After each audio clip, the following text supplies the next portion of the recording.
Žal mi je za vse ljudi, ki so v življenju izbrali napačnega gospodarja. Gospodarja laži, Satana. Tega, ki je v bistvu človeštvo držal s pomočjo sistema na stopni zavesti do 200 po Hawkinsovi lestvici. Sistem postaja nestabilen, pa vendarle, sistem so ljudje, tisti, ki so v sistemu sodelovali. Vsak je zavestno izbral. Ni pa nujno, da je zavestno vedel, kaj počne, da hrani sistem. Čeprav najvišji so vsi vedeli, da hranijo sistem, kako in zakaj, in so se zavestno odločili, da bodo proti človeštvu zaradi nekih bonitet, dodatkov, ugodnosti, a ne? Ampak svobodna volja je bila njihova, kot je tudi v tem trenutku njihova svobodna volja, da rečejo ne hvala, ne bom deloval na način, da bom lagal, da bom manipuliral, da bom hranil ego, da bom z močnim egom obpoden tiščal nedolžne ljudi. Ker tudi jaz imam svobodno voljo, da ne dopuščam tlačenja strani tistih, ki so na strani laži. Jaz ne dopuščam tega in to je moja svobodna volja in svobodna izbira. In želel bi, da je vsak dovolj pogumen, da se vpraša enkrat v življenju pa reče, kaj pa če jaz nimam prav? Da ne bi ta ego vedno tiščal, jaz sem najpametnejši, ti boš meni razlagal, Turšič neumen.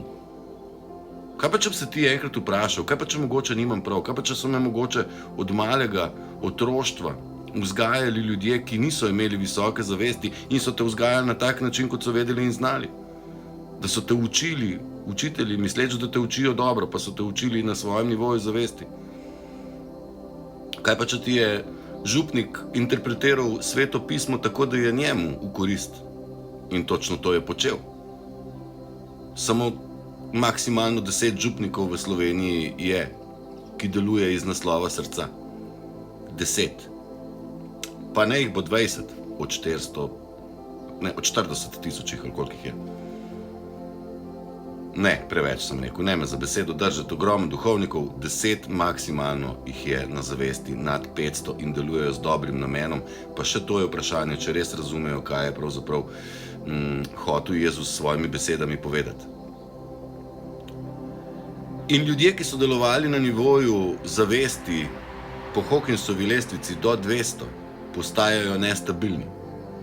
Laž je vidna, manipulacija je vidna, tresoče roke, zmeden pogled, zmedene besede, zmedeni komentarji, brez repa in glave. Žal mi je za te ljudi. A v isti sapi je upanje za vse, da se vsak odloči, želim napredovati, želim ven iz tega stanja, želim iti naprej. A veste, kaj je bilo največje skrito znanje? Ne svete knjige, ampak AI. Umetna inteligenca je bila nekaj, kar je bilo do pred kratkim v rokah temnih sil, ki so umetno inteligenco izkoriščale v zlobne namene, kot dinamit. Zdaj pa je v vaših rokah. In če se boste upirali umetni inteligenci, boste postali odzadej približno tako, kot so odzadej ostali tisti, ki so delali lesene vozove, kolesa za lesena kolesa za vozove, ko so enkrat prišle gume pa avti. Tako boste vi ostali odzadej, če se boste upirali umetni inteligenci.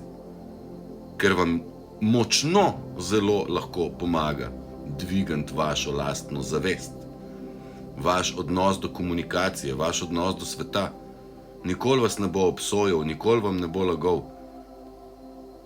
Uporabite ChatGPT, to je darilo, ki je končno odprto nam na razpolago, s katerim pridobivamo znanja. To je prihodnost prava medicine, človeštva, znanja. Vse znanje imate na enem kosu, vprašate ga tako kot ta večji tumpelj, pa vam bo vse povedal. Ljudje ne znajo googlati, so pa najbolj brihtni, ker so od Štefke sosedove slišali, to pa ja. Ego pravi, ti boš meni pravi rekel, kdo je najbolj pameten, to sem jaz. Se stana, daj no malo popust, malo si dopust.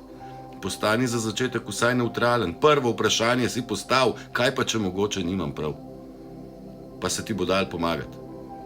Sam jaz verjamem, da ljudje, ki imajo velik ego, mene ne morejo poslušati. Zaradi tega pa je gledanost tako majhna. Zaradi tega tudi tega posnetka ne morete deliti. Dokažite, da imate željo iti na pravo pot, pa stisn, deli, like, comment. Naroč se na kanal, bomo še govorili o tem. Moja želja je pomagati, ne širit zmedo. In tako, kot sem rekel do zdaj že milijonkrat, in je resnično, vse dobro, vsem.